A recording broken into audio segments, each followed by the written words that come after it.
Assalamualaikum warahmatullahi wabarakatuh. Selamat pagi dan salam sejahtera untuk kita semua. Perkenalkan, nama saya Latifa dengan NIM 2111211010. Saya adalah seorang mahasiswa dari Peminatan Kesehatan Reproduksi Program Studi Ilmu Kesehatan Masyarakat Universitas Andalas. Yang saya hormati Bu Dr. Yesi Markolinda SSI MRepro.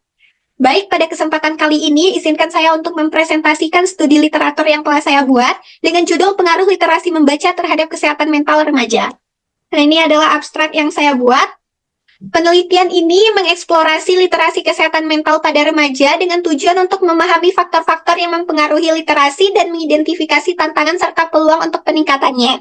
Nah, metode penelitian yang digunakan adalah studi literatur menggunakan tinjauan literatur sistematis dari basis data utama seperti Google Scholar, Semantic Scholar, dan PubMed. Dengan fokus penelitian pada artikel berbentuk jurnal yang dipublikasikan dalam 10 tahun terakhir, yaitu dari tahun 2014 sampai 2024.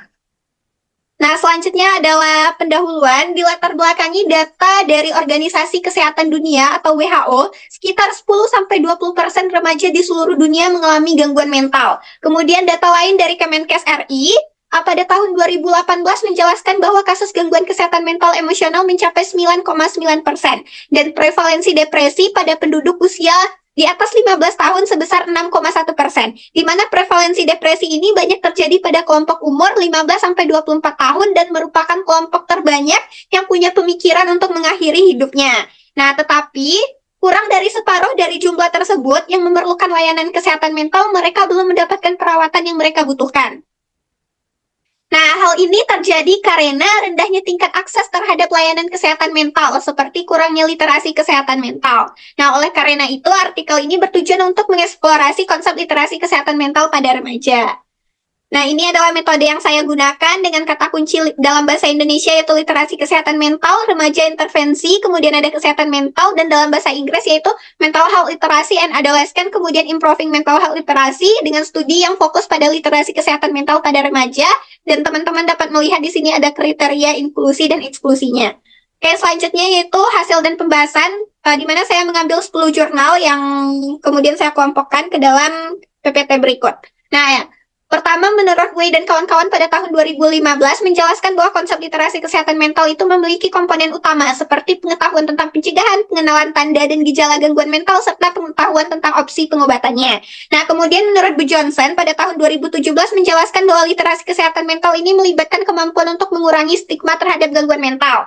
Nah, menurut Bu Johnson pada tahun 2019 menemukan bahwa banyak remaja tidak mampu mengenali gejala gangguan mental mereka seperti depresi dan kecemasan. Kemudian menurut Aguirre, Valesco, dan kawan-kawan pada tahun 2020 menjelaskan bahwa di Indonesia literasi kesehatan mental pada remaja masih rendah, di mana stigma dan miskonsepsi tentang gangguan mental masih sangat kuat. Nah, selanjutnya adalah hasil dan pembahasan terkait intervensi untuk meningkatkan literasi kesehatan mental melalui program pendidikan, kampanye kesadaran publik, penggunaan teknologi digital seperti aplikasi mobile, platform e-learning. Salah satu contohnya adalah aplikasi Mind Your Mind yang menyediakan sumber daya pendidikan dan alat bantu untuk manajemen stres yang bisa diakses oleh remaja kapan saja dan di mana saja. Kemudian juga ada intervensi berbasis internet menggunakan program e-mental health. Nah, selanjutnya ini adalah pelatihan untuk orang tua dan guru melalui workshop dan seminar. Kemudian ada pendekatan komunitas seperti dengan inisiatif Community Gatekeeper Training yang melibatkan pelatihan bagi anggota komunitas untuk mengenali dan merespon tanda-tanda gangguan mental pada remaja.